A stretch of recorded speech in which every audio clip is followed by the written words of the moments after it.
We divide 708 by 4 in long division method.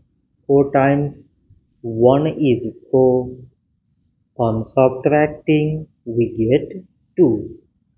So this 2 is less than 4. So we put down this 0 and it is 20.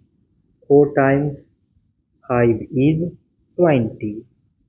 On subtracting we get 0.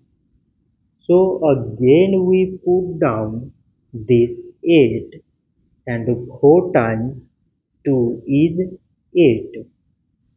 On subtracting we get 0.